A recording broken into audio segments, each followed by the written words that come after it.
વાત કરીશું વરસાદની 24 કલાક બાદ ફરી વરસાદનું જોર વધશે। વરસાદને લઈને હવામાન વિભાગની આગાહી છે।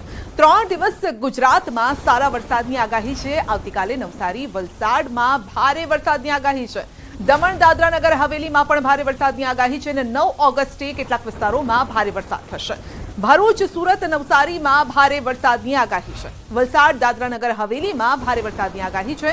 ભાવનગરમાં પણ ભારે વરસાદની શક્યતા છે।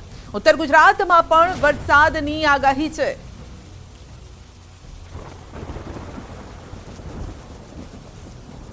वार्निंग की बात करेंगे तो हैवी रेनफॉल की वार्निंग डे 2 को है और जो डिस्ट्रिक्ट है जहां पर हैवी रेनफॉल की वार्निंग है और साथ में येलो अलर्ट जारी है वो डिस्ट्रिक्ट है नवसारी वलसाड दमन और दादरा नगर हवेली। और डे 3 की बात करेंगे तो डे 3 के लिए जहां पर हैवी रेनफॉल की वार्निंग है वो डिस्ट्रिक्ट है बनासकांठा साबरकांठा भरूच सूरत नवसारी वलसाड दमन और दादरा नगर हवेली। उत्तर गुजरात में हवे पाणीनी समस्या नहीं रहे। सारा समाचार उत्तर गुजरात माटे। उत्तर गुजरातनी जीवादोरी समान सतलासणामां आवेला धरोई डेमनी सपाटीमां सतत वधारो थई रह्यो छे। મહેસાણા અને ઉપરવાસમાં વરસાદના કારણે ડેમની સપાટી વધી રહી છે। હાલ ધરોઈ ડેમની સપાટી 601.3 ફૂટ પર પહોંચી છે, જ્યારે કે ડેમની કુલ સપાટી 622 ફૂટ છે। ડેમના અધિકારીઓના જણાવ્યા મુજબ આગામી જુલાઈ 2025 સુધી પીવાના પાણીની તકલીફ નહીં રહે। ધરોઈ ડેમમાંથી બનાસકાંઠા મહેસાણા સાબરકાંઠા અને પાટણ જિલ્લાને પીવાનું પાણી આપવામાં આવે છે।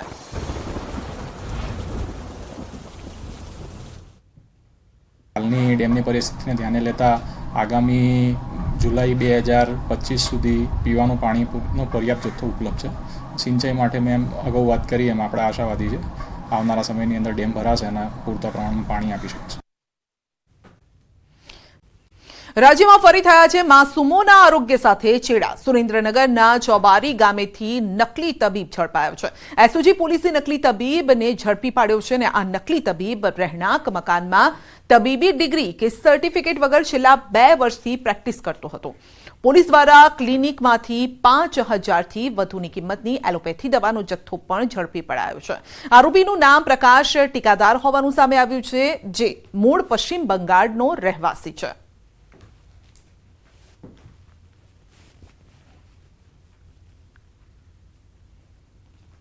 પંચમહાલ જિલ્લામાં બોગસ તબીબ ઝડપાવાનો સિલસિલો યથાવત છે। એસઓજીએ શહેરા તાલુકાના નવા વલ્લભપુર ગામમાંથી ડિગ્રી વિના પ્રેક્ટિસ કરતા તબીબને ઝડપીને કાર્યવાહી કરી છે।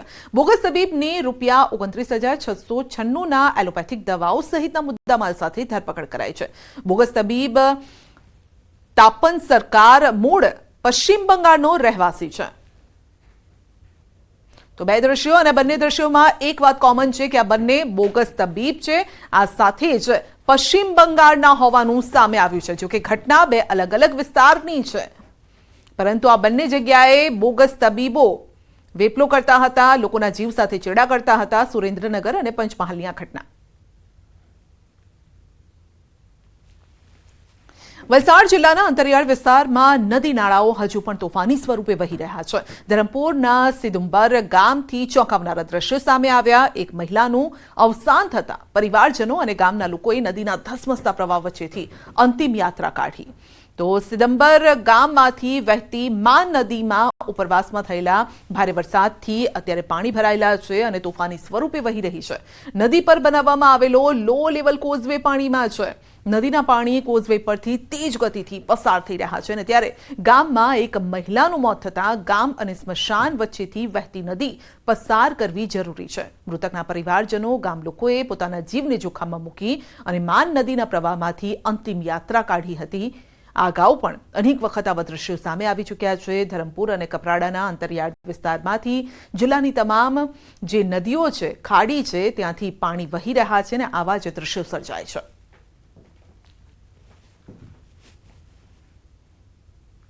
દેવભૂમિ દ્વારકા જિલ્લાના ખંભાળિયામાં કલ્યાણ બાગથી ઘી ડેમ તરફ જતા રસ્તા પર લોકો જોખમી રીતે પસાર થઈ રહ્યા છે અને આ મજબૂરી પણ છે। આ રસ્તા પરનો કોઝવે પુલ વર્ષો પહેલા તૂટી ગયો છે, જેથી સ્થાનિક લોકો જીવના જોખમે પાણીની પાઇપલાઇન ઉપરથી પસાર થાય છે। નદીના સામે કાંઠે રહેતા 300થી વધુ લોકો અવરજવર માટે હાલ પાઇપલાઇન ઉપરથી જ પસાર થાય છે। કેટલાક લોકો બાઇક સાથે તો બીજી તરફ સ્કૂલે જતા નાના બાળકો જોખમી રીતે પાઇપ પરથી પસાર થાય છે। સ્થાનિકોએ કહ્યું છે કે 15 વર્ષથી અહીંયા કોઝવે તૂટી ગયો છે। ઉપરાંત 3 વર્ષ પહેલા કોઝવેનું ખાતમુહૂર્ત થવા છતાં હજી સુધી આ રસ્તો બન્યો નથી।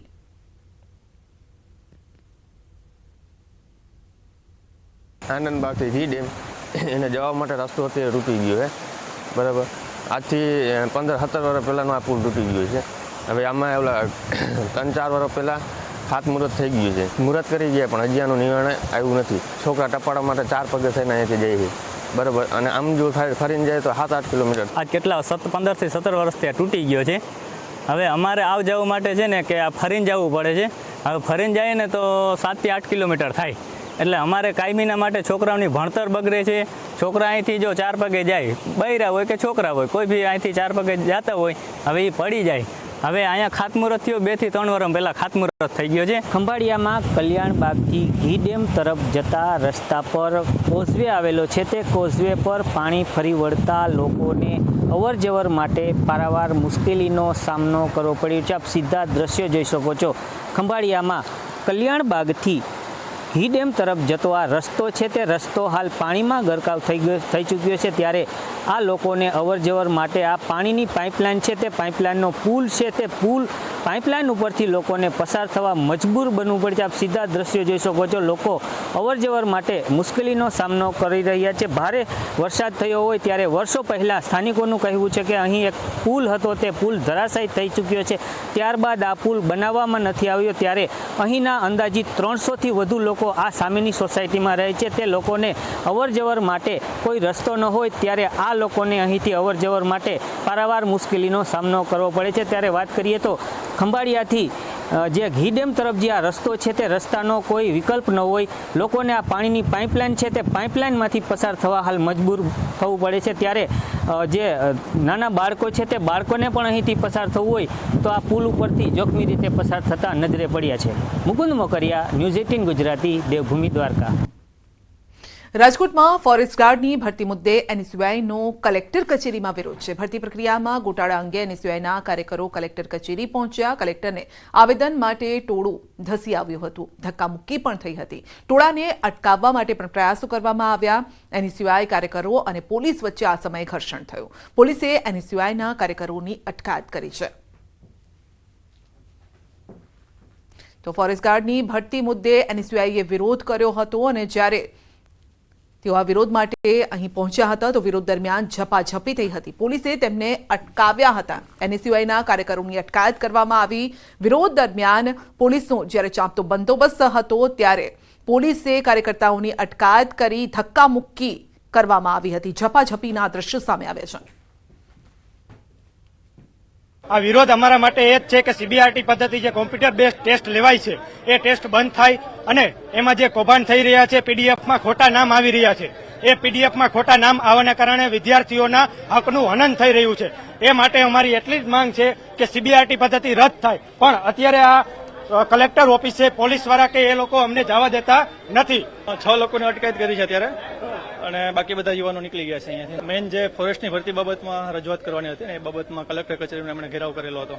10 લોકો માટે વાત કરેલી હતી કે કાયદો અને વ્યવસ્થા જળવાય એના માટે 10 લોકોને કહેલું હતું, પણ તમામ લોકો જવા ઈચ્છતા હતા। કાયદો અને વ્યવસ્થા જળવાઈ રહે, કોઈ અનિચ્છનીય બનાવ ના બને એના માટે થઈ અને વિદ્યાર્થીઓ પોતાની માગ પર અડગ રહેતા જે આંદોલન કરતા હતા એમની અટકાયત કરવામાં આવી છે। ખેડાના બમરોલી ગામમાં કપિરાજનો આતંક, ગામમાં 25થી વધુ લોકોને કર્યા ઘાયલ। કપિરાજના આતંકથી ગામ લોકોમાં ફફડાટ, લોકો ઘરમાં પુરાઈ રહેવા બન્યા મજબૂર। અરવલ્લી જિલ્લામાં ધીમી ધારે વરસાદ વરસ્યો। માલપુરના અણિયોર, ઉભરાણ સહિત પંથકમાં વરસાદ। ધનસુરા તાલુકામાં પણ ધીમી ધારે વરસાદ। ધનસુરા, બુટાલ, કંજરી સહિતના વિસ્તારમાં વરસાદ। રાજ્યમાં 6 દિવસ વરસાદની આગાહી। આજે બનાસકાંઠા, નવસારી, વલસાડમાં પણ પડી શકે વરસાદ। 4 દિવસ થંડરસ્ટ્રોમના લીધે ભારે પવન સાથે વરસાદની શક્યતા। માછીમારોને દરિયો ન ખેડવા અપાઈ સૂચના। આજે આખા ગુજરાતમાં વરસાદનું યલો એલર્ટ, ગાજવીજ સાથે હળવાથી મધ્યમ વરસાદની હવામાનીએ કરી આગાહી. દરિયાકાંઠા વિસ્તારોમાં 35 થી 45 કિલોમીટરની પ્રતિ કલાકની ઝડપે પવન ફૂંકાઈ શકે. આવતીકાલથી વધશે વરસાદનું જોર. 8 અને 9 ઓગસ્ટ ગુજરાતમાં ભૂક્કા બોલાવશે વરસાદ. ડાંગ, નવસારી, વલસાડમાં પણ પડી શકે અનરાધાર વરસાદ. 9 ઓગસ્ટે બનાસકાંઠા, નવસારી, વલસાડમાં વકી, સુરત અને તાપીમાં પણ ભારે વરસાદની આગાહી. દક્ષિણ ગુજરાતની જીવાદોરી સમાન ઉકાઈ ડેમના દરવાજા ખોલાય. ઉપરવાસમાં અવિરત વરસાદના પગલે ડેમમાં પાણીની પુષ્કળ આવક. ડેમના દરવાજા ખોલી તાપી નદીમાં છોડાયું પાણી. અરવલ્લીના ભિલોડામાં આવેલો પ્રખ્યાત સુનસર ધોધ થયો સક્રિય. ધરતી માતા મંદિર પાસે ધોધના ભવ્ય આકાશી નજારો સામે આવ્યો. મોટી સંખ્યામાં ધોધનો આનંદ માણવા ઉમટ્યા પ્રવાસીઓ. કર્ણાટકના કારવાર નજીક કાલી નદી પરનો બ્રિજ ધરાશાય. કર્ણાટકથી ગોવાને જોડતો બ્રિજ અચાનક તૂટી ગયો. પુલ પરથી પસાર થતી ટ્રક નદીમાં ખાબકી. ટ્રક ડ્રાઈવરનું સ્થાનિક માછીમારોએ રેસ્ક્યુ કરી બચાવી લેવાયો. દુર્ઘટના બાદ નજીકના પુલને પણ સલામતીના ભાગરૂપે બંધ કરી દેવાયો. નેશનલ હાઈવે ઓથોરિટીને અપાયા તપાસના આદેશ. પુલની ગુણવત્તા અને મજબૂતાઈની થશે તપાસ. બિહારના કૈમૂરની પહાડીઓ વચ્ચે વહેતો ભવાની ધોધ 16 કળાએ ખીલી ઉઠ્યો. પહાડીઓ વિસ્તારમાં મુશળધાર વરસાદ થતા ધોધ જીવંત બન્યા. વન વિભાગે ધોધની આસપાસ જવા પર પ્રતિબંધ મૂક્યો. જમ્મુ કાશ્મીરના રાજૌરીમાં દરહાલી નદી બની ગાંડીતુર. પીરપંજલ પર્વતમાળામાંથી વહેતી દરહાલી નદીએ રૌદ્ર સ્વરૂપ ધારણ કરતા તંત્ર એક્શનમાં. નીચાણવાળા વિસ્તારોને કરાયા એલર્ટ.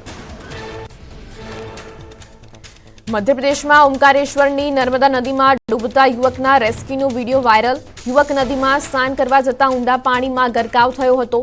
એસડીઆરએફના જવાને નદીમાં ડૂબતા યુવકનો જીવ બચાવ્યો. હિમાચલ પ્રદેશના રામપુર તાલુકાના સમેજ ગામમાં વાદળ ફાટ્યું. નદીમાં પાણીના ધસમસતા પ્રવાહ વચ્ચે એક પાલતુ શ્વાન પોતાના માલિકને શોધી રહ્યો હોય તેવો વીડિયો આવ્યો સામે. રાજસ્થાનના ઉનિયારામાં ગલવા નદી પર બનેલો ડેમ થયો ઓવરફ્લો. નીચાણવાળા વિસ્તારમાં આવેલા પાવેન્દરા ગામમાં પૂરની સ્થિતિ સર્જાઈ. ડેમ ઓવરફ્લો થતા ગ્રામજનોને ભારે હાલાકી. રાજસ્થાનના પાલીમાં મેઘરાજાની મુશળધાર બેટિંગ. ધોધમાર વરસાદ પડતા પાલી શહેરમાં ઠેર ઠેર પાણી ભરાયા. નીચાણવાળા વિસ્તારોમાં પાણી ભરાતા લોકોને પડી ભારે હાલાકી. આસામના ગુવાહાટીમાં મેઘવિરામ બાદ પણ જળબંબાકાર સોસાયટીઓમાં ગોઠણસમાં પાણી ભરાઈ જતા સ્થાનિકોને ભારે હાલાકી. તંત્રને અનેક રજૂઆત કરી પણ પરિણામ શૂન્ય. ભારે વરસાદના પગલે ઉત્તર પ્રદેશના પ્રયાગરાજમાં ગંગા અને યમુના નદીના જળસ્તરમાં વધારો. પ્રયાગરાજમાં આવેલા ઘાટ વચ્ચે સંપર્ક તૂટ્યો. ઘાટ કિનારે આવેલા મંદિરોમાં ફરી વળ્યા નદીના પાણી. ઉત્તર પ્રદેશના બાંદા જિલ્લામાં પૂરનો ખતરો. કેન નદીએ ભયજનક સપાટી વટાવી લેતા નીચાણવાળા વિસ્તારમાં પાણી ભરાયા. ગ્રામજનો મોટરસાયકલ સાથે બોટમાં બેસીને અવરજવર કરતા હોય તેવો વીડિયો વાયરલ. હિમાચલ પ્રદેશમાં વાદળ ફાટતા તારાજી. શિમલાના સમેજમાં રસ્તો તૂટેલો હોવાથી બચાવ ટીમ અટવાઈ. આર્મી જવાનોને પણ અવરજવરમાં ભારે હાલાકી. ઉત્તરાખંડના ગૌચર કામેડા પાસે ભૂસ્ખલન. બદ્રીનાથ હાઈવે બંધ કરાતા વાહનોની કતારો લાગી. એક પેસેન્જર વાહનને થયું નુકસાન. ઉત્તરાખંડના રુદ્રપ્રયાગમાં આજથી ફરી શરૂ થઈ કેદારનાથ ધામની યાત્રા. શ્રદ્ધાળુ માત્ર હેલિકોપ્ટરથી જ જઈ શકશે મંદિર. સોનપ્રયાગથી કેદારનાથ મંદિર સુધીના 21 કિલોમીટર રૂટ પર અંદાજે 29 સ્પોટ પર રસ્તા તૂટેલા. પદયાત્રા માર્ગના સમારકામમાં હજી 15 દિવસ જેટલો લાગી શકે સમય. ઉત્તરાખંડના રુદ્રપ્રયાગમાં અવિરત વરસાદ વચ્ચે કેદાર ઘાટીમાં ફસાયેલા લોકોનું રેસ્ક્યુ ઓપરેશન યથાવત. મંદાકિની નદી પર સેના દ્વારા તૈયાર કરવામાં આવેલા કામચલાઉ ફોલ્ડિંગ પુલ અને માર્ગ પણ નાશ પામ્યો. સેનાના જવાનોએ ફરીથી પુલ તૈયાર કરવાની કામગીરી કરી શરૂ. ઉત્તર પ્રદેશમાં ભીમબલીથી સોનપ્રયાગ સુધી ચોતરફ તબાહી. મંદાકિની નદીનું રૌદ્ર સ્વરૂપ આવ્યું સામે. લગભગ 29 સ્થાન પર ભૂસ્ખલન થતા અનેક રસ્તાઓ બંધ. બિહારના ગોપાલગંજમાં ભારે વરસાદને લઈ હવામાન વિભાગે જાહેર કર્યું એલર્ટ. આજે કેટલાક વિસ્તારમાં તોફાન સાથે વરસાદ વરસતા કેટલાક વિસ્તારમાં વીજ પુરવઠો ખોરવાયો. તમિલનાડુના કોડાઈ કનાલના જંગલ વિસ્તારોમાં ભારે વરસાદને કારણે પેરિયાકુલમ નજીક આવેલો ધોધ થયો સક્રિય. ધોધના આહલાદક દ્રશ્યો સામે આવ્યા. પ્રશાસને સલામતીના કારણોસર પ્રવાસીઓને ધોધમાં નહાવા પર મૂક્યો પ્રતિબંધ. તમિલનાડુ અને પુડુચેરીની સરહદ પર આવેલા ગામોમાં પહોંચ્યું કાવેરી નદીનું પાણી. સ્થાનિકોએ કાવેરીના નીરના વધામણા કર્યા. મેટ્ટુર ડેમમાંથી પાણી છોડાતા કાવેરી નદીનું પાણી તમિલનાડુના વિવિધ ભાગોને વટાવીને પુડુચેરી સુધી પહોંચ્યું. હિમાચલ પ્રદેશના શિમલામાં વરસાદી માહોલ જામ્યો. ધુમ્મસની ચાદર છવાતા વાતાવરણ ખુશનુમા બન્યું. આહલાદક વાતાવરણમાં ઉમટ્યા પ્રવાસીઓ. રાજસ્થાનના કોટામાં ખુર્દ ગામમાં નદીમાં ડૂબેલી બાળકીનો મૃતદેહ લવાયો બહાર. એસડીઆરએફની ટીમે 100 ફૂટ ઊંડેથી બાળકીના મૃતદેહને કાઢ્યો બહાર. કાલીઘાટ ઉજાડ નદીમાં પરિવાર સાથે નહાવા ગયેલી બાળકી તણાઈ હતી. મધ્યપ્રદેશના સીધીમાં સોન નદીના ટાપુમાં 35 જેટલા પશુઓ ફસાયા. એસડીઆરએફની ટીમે ક્રેનની મદદથી રેસ્ક્યુ કરી પશુઓનો જીવ બચાવ્યો. 48 કલાક ચાલ્યું પશુઓનું રેસ્ક્યુ ઓપરેશન. છત્તીસગઢના અંબિકાપુરા શહેરમાં વરસાદનું પાણી રસ્તા પર ભરાતા લોકોને પરેશાની. રસ્તાની બાજુમાં લારી લગાવતા લોકોને પણ મુશ્કેલી. તંત્રને જાણ કરવા છતાં પણ કાર્યવાહી ન કરાતા લોકોમાં રોષ.